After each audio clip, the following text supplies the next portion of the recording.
I tried so hard and got so far, but in the end, it doesn't even matter. I had to fall to lose it all, but in the end. Bien, chers internautes, je vous salue dans le précieux nom de Seigneur Jésus-Christ.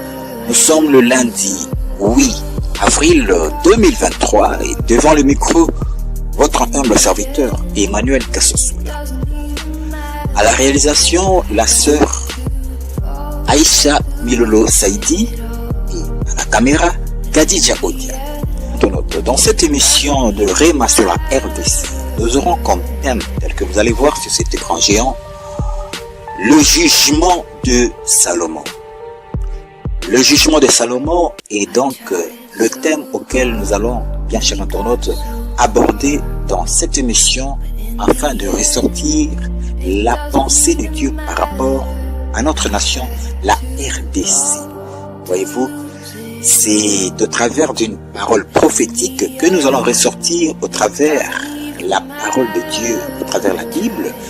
Et dans cette parole prophétique, nous aurons donc ressortir la pensée de Dieu par rapport au temps actuel que connaît notre nation, et à partir de ce passage biblique tel que la réalisation va nous proposer dans cet écran géant. Tout Israël apprit le jugement que le roi avait prononcé. Et l'on craignit le roi, car on vit que la sagesse de Dieu était en lui pour le diriger dans ses jugements. Et dans cet écran géant, permettez-moi aussi, bien chers internautes, de saluer mon père spirituel, le prophète de la nation Néhémie Lomanga, ainsi que le prophète de la nation René Mouni Badioko, le prophète de la nation René Mouni Badioko. Toutes mes salutations. Bien chers internautes, le jugement de Salomon. Avec la complicité de ma réalisatrice, la sœur Aïcha Milolo Saïdi, suivant un peu ces passages. Là, nous avons donc suivi, c'est dans le livre de 1 Roi, chapitre 3, verset 28. Bien sûr, il est dit ceci. Tout Israël apprit le jugement que le roi avait prononcé, et l'on craignit le roi, car on vit que la sagesse de Dieu était en lui pour diriger dans ses jugements. Là, c'est 1 Roi, chapitre 3, verset 28. Lire dans le livre de Éphésiens, chapitre toujours 3 et verset 10. Il est dit ceci, que les dominations et les autorités dans les lieux célestes connaissent aujourd'hui par l'Église la sagesse infiniment variée de Dieu. Bien sûr, ce sont les deux passages qui seront comme base biblique pour notre développement de ce thème d'aujourd'hui, rapport toujours à notre nation, la RDC. Lorsque nous voyons Salomon, nous comprenons au travers de lui la sagesse. Nous voyons en Salomon la sagesse de Dieu. Parce que Salomon a eu à demander à Dieu, non pas la richesse, non pas la protection de son royaume, non pas quoi que ce soit, mais Salomon avait demandé à Dieu la sagesse. Et Dieu lui avait accordé une sagesse infinie, une sagesse auquel même le monde entier n'a pas eu la sagesse comme Salomon. Donc, lorsque nous voyons Salomon, nous voyons la sagesse.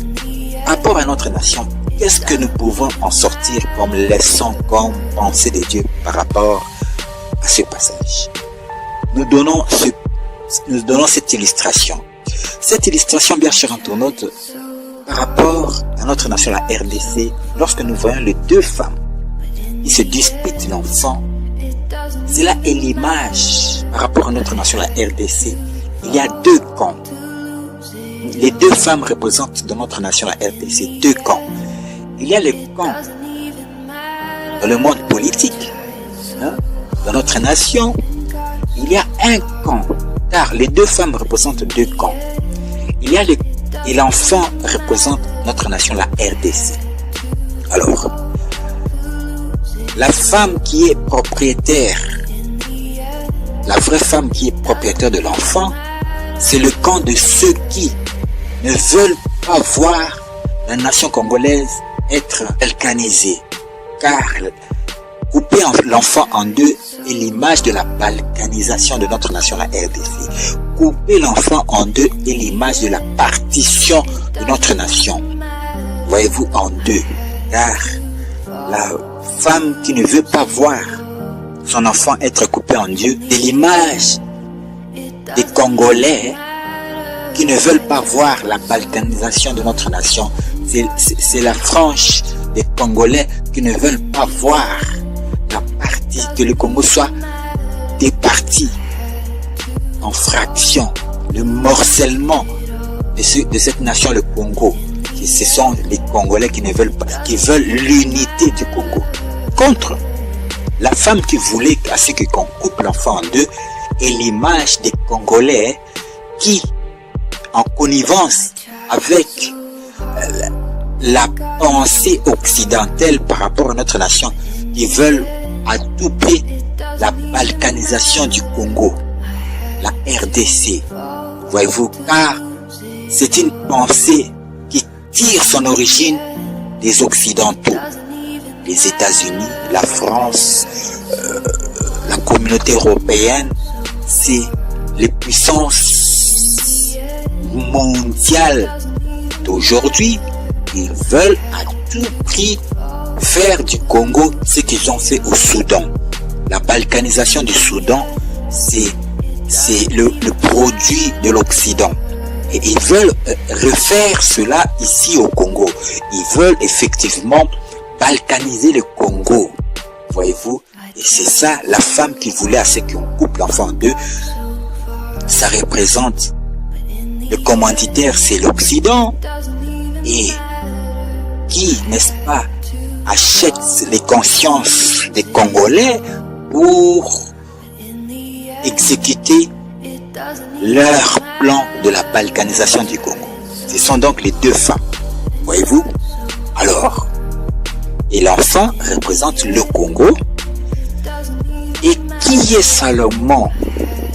Bien cher internaute, Salomon est l'image de notre Seigneur Jésus-Christ, le roi des rois, le Seigneur des seigneurs, et Jésus-Christ qui est la tête de l'Église. Donc Salomon représente l'Église, car le Seigneur Jésus-Christ se manifestera au travers de son corps qui est l'Église du Congo. Et l'Église du Congo qui est la femme est préfigurée par son Excellence Madame la Première Ministre Judith Tuluka Suminwa. Car l'élévation en tant que Premier ministre de Madame Judith Tuluka Suminwa, elle est la préfiguration de l'Église du Congo, car Dieu agira au travers d'elle.